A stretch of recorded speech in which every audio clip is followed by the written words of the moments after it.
कृष कपूर एक प्रतिभाशाली संगीतकार है जो संगीत उद्योग में अपनी पहचान बनाने की कोशिश करते हुए भावनात्मक उथल-पुथल से जूझ रहा है। अनसुलझे आघातों से ग्रस्त कृष अपनी समस्याओं को अपने संगीत में ढालता है, जो अक्सर अनियमित और आत्मविनाशकारी व्यवहारों के रूप में प्रकट होती हैं। उसके जीवन में एक महत्वपूर्ण मोड़ तब आता है जब वह एक प्रकाशन गृह में काम करने वाली अंतर्मुखी वानी बत्रा से मिलता है। जब कृष को वानी की व्यक्तिगत कविताएं मिलती हैं, तो वह न केवल उसकी कलात्मक क्षमता को पहचानता है, बल्कि एक सार्थक संबंध की संभावना को भी देखता है।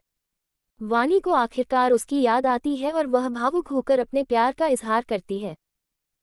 फिल्म का अंत कृष के वेम्बली स्टेडियम में परफॉर्म करने से होता है, जहां वानी उसके साथ होती है और वे शादी कर लेते हैं। प्यार, संगीत और यादों के जरिए आखिरकार एक हो जाते हैं। जैसे जैसे वे अपने संगीत पर सहयोग करते हैं, वानी, जिसने अपनी भावनात्मक चुनौतियों का सामना किया है, कृष के साथ अपने रिश्ते के माध्यम से अपनी शक्ति फिर से हासिल करना शुरू कर देती है। उनकी साझेदारी आपसी उपचार को बढ़ावा देती है, जिससे वानी अपने संकोची स्वभाव से बाहर निकल पाती है, जबकि कृष को वानी की उपस्थिति में स्थिरता और एकाग्रता मिलती है। फिल्म का पहला भाग उनके भावनात्मक पुनर्स्थापन और उनके कलात्मक सहयोग के विकास को खूबसूरती से दर्शाता है।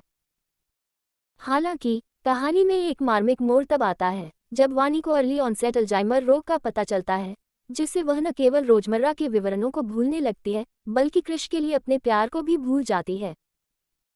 शुरू में वह अपनी बीमारी को कृष से छिपाने का फैसला करती है, और स्थिति तब और जटिल हो जाती है जब उसका पूर्व प्रेमी महेश फिर से प्रकट होता है, जो वानी की हालत का फायदा उठाने की कोशिश करता है। एक दुखद क्षण में वानी गलती से कृष को महेश के नाम से पुकारती है, जो कृष पर भावनात्मक आघात को दर्शाता है, जो चुपचाप दर्द सहता है। इन चुनौतियों के बावजूद कृष वानी के प्रति प्रतिबद्ध रहता है। वह एक दोस्त के बारे में एक कहानी साझा करता है जिसकी प्रेमिका धीरे धीरे उससे दूर जा रही है, जो वानी को सयारा गीत लिखने के लिए प्रेरित करती है, यह मानते हुए कि यह उसकी दोस्त की प्रेमिका को जाने से रोकेगा।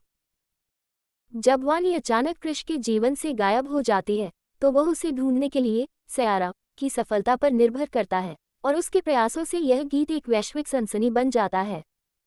वेम्बली स्टेडियम में एक अंतर्राष्ट्रीय संगीत समारोह की तैयारी करते हुए कृष को हिमाचल प्रदेश में वानी का एक वायरल रील मिलता है। वह उसे खोजने के लिए सब कुछ छोड़ देता है और उसे एक आश्रम में पाता है, जहां वह उसे पूरी तरह से भूल चुकी होती है। पुरानी यादों के माध्यम से कृष उसे अपना अतीत याद रखने में मदद करता है, और वह अंततः उसे फिर से पहचान लेती है। दोनों